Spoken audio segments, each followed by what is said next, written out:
My name is Richard Harlan, and I've built my life on one simple rule: family comes first, no matter what.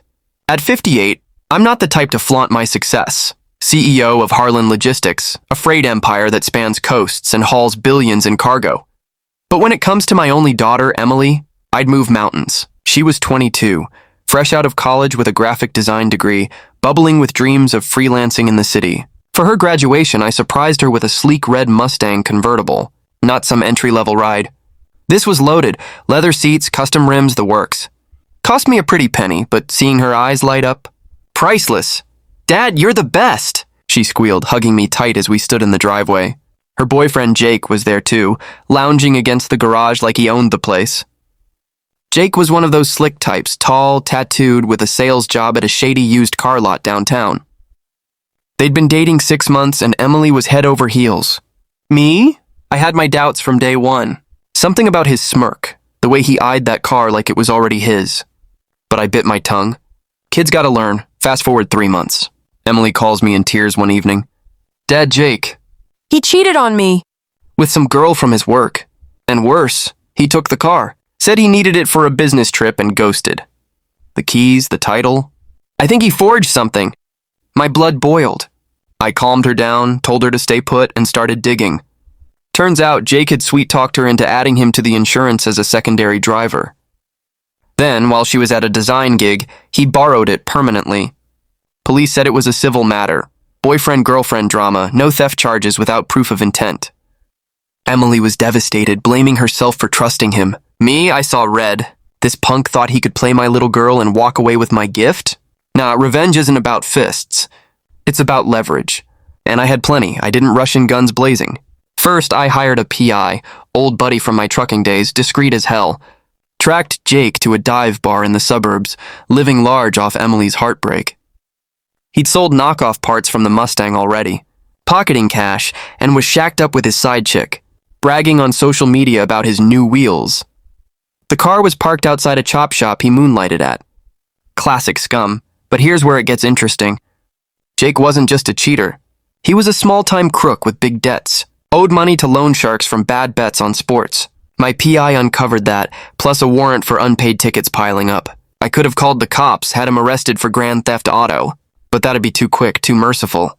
No, I wanted him to feel the slow crush like a freight train bearing down. Step 1. I froze his world.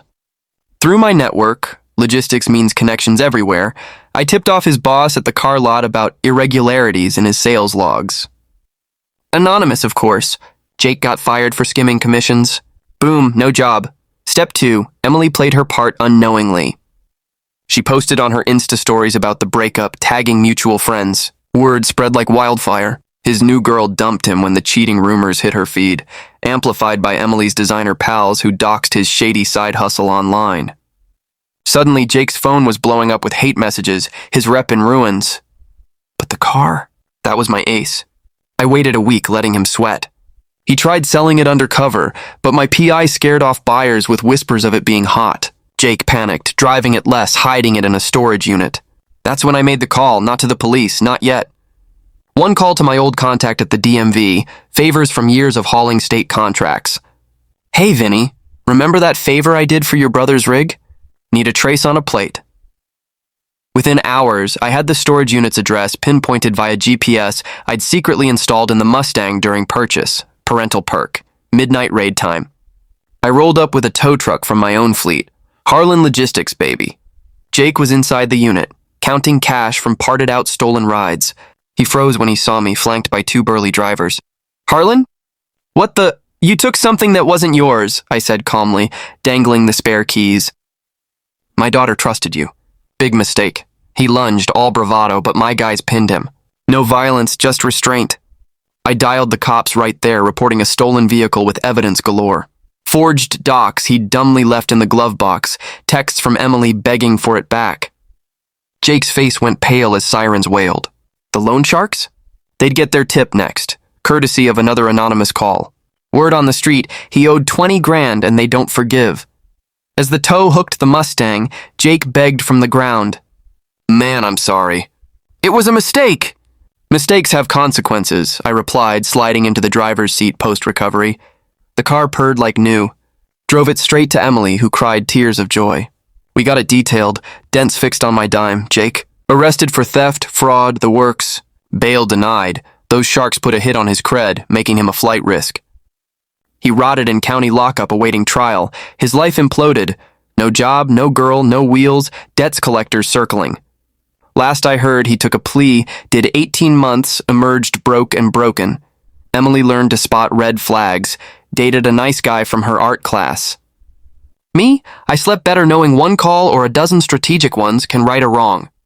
Family first always, and if you mess with mine, well, consider this your warning. Revenge is a dish best served with a side of justice, Harlan style.